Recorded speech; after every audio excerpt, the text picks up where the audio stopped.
ఈరోజు మన encounter news. నేను మీ కే విజయ భాస్కర్.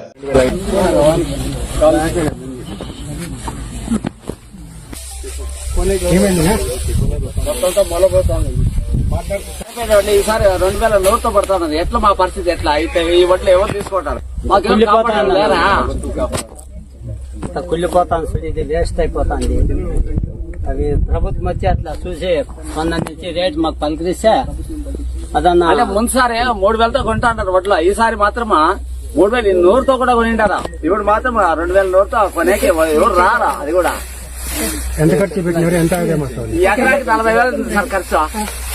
40,000 ఈ వడ్లు ఇట్లా పోతే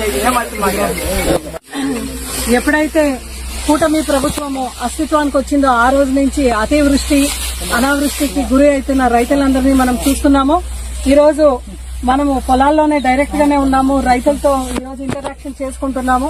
గతంలో ఇట్లా వర్షం వచ్చి ఇట్లా ఎక్కడన్నా నష్టం జరిగితే 3,000తో పాటు జగన్మోహన్ రెడ్డి గారు ఎంత పెద్ద మనసుతో కొనుగోలు చేసేవాళ్లు. ఈ రోజు ఇట్లా పరిస్థితి మన పొలాలంతా కూడా మీరు చూస్తున్నారు. ఎక్సెస్ గా వర్షాలు వచ్చేసి కూడా పంటలన్నీ కూడా ఇట్లా పడిపోయినాయి.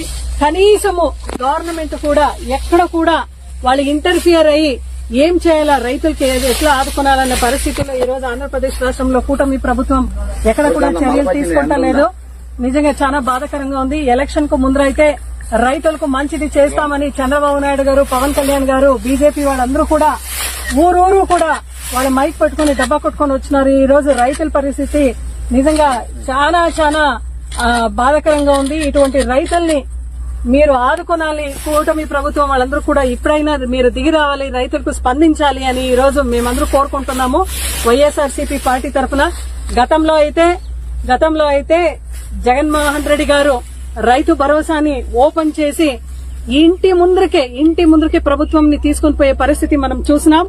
అంటే ఎక్కడైనా రైతుకు ఏ నాణ్యమైన విత్తనాలు కావాలన్నా కూడా గతంలో మనం చూసినాం. చంద్రబాబు నాయుడు గారి హయాంలో మనం చూసినాం. రైతులందరూ కూడా మండల కేంద్రాల్లో పోయి పొద్దున 5 గంటలకు 4 గంటలకు పోయి ఖర్చీఫ్ వేసుకుని అక్కడ కూర్చునేది మనం చూసినాం. అయితే ఎప్పుడైతే జగన్మోహన్ రెడ్డి గారు ముఖ్యమంత్రిగా ఉన్నారో రైతు భరోసాల్ని ఏర్పాటు చేసి, రైతు భరోసా కేంద్రాలను ఏర్పాటు చేసి అక్కడికే రైతులు డైరెక్ట్ గా రైతు ఇంటికే కూడా మనం డోర్ డెలివరీ సర్వీస్ చేసిన రోజులు కూడా మనం చూస్తున్నాం. అయితే ఈ రోజు నిజంగా రైతులందరికీ కూడా రైతు భరోసా కేంద్రం ఏర్పాటు చేసినాం. అయితే దాన్ని ఫుల్ ఫ్లెజ్ గా ఆపరేట్ చేసే సౌకర్యం కూడా కూటమి ప్రభుత్వం అక్కడ కల్పించలేదు. రైతులకు పెట్టుబడి సాయం కింద 13,500 కూడా మనం ఇచ్చినాం. ఈ రోజు పెట్టుబడి సాయం కింద ఇస్తాం 20,000 అని చెప్పి కూటమి ప్రభుత్వం దాదాపు 6 నెలలైనా కూడా ఒక్క పైసా కూడా రైతుకి ఇచ్చిన పాపానికి పోలేదు. ఈ రోజు కూడా రైతులకి ఇట్లా పంటలు అతివృష్టి అనావృష్టి వల్ల చాలా నష్టపోయినారు. వాళ్ళందరికీ కూడా ఆదుకునే దానికి కూడా ఎక్కడ కూడా ముందుకు వస్తలేదు కూటమి ప్రభుత్వము. ఇన్పుట్ సబ్సిడీ లేదు, క్రాప్ ఇన్సూరెన్స్ లేదు.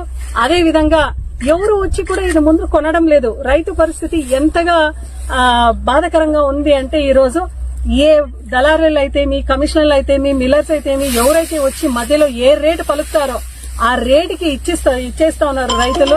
నిజంగా కన్నీటితో మళ్ళా ఆయన ఇంటికి వస్తున్నాడు. అన్నం పెట్టే రైతు ఈ రోజు ఇంత బాధాకరంగా ఉన్నాడంటే చాలా దయనీయ పరిస్థితిగా ఉంది రైతులు. ఆ రోజు డాక్టర్ రాజశేఖర రెడ్డి గారు రైతుని రాజుగా చూడాలి అని ఆయన తపన పడ్డాడు. జగన్మోహన్ రెడ్డి గారు రైతుని రాజుగా చేసే దిశలోనే ఆయన పరిపాలన చేశాడు. ఈ రోజు కూటమి ప్రభుత్వంలో ప్రతి రైతు కూడా నష్టం పోయినా కూడా ఈ రోజు ఎవరు కూడా పట్టించుకునే నాథుడే లేదు అని ఈ రోజు ఇంటరాక్షన్ ద్వారా ప్రతి రైతు కూడా చెప్పుకుంటున్నారు.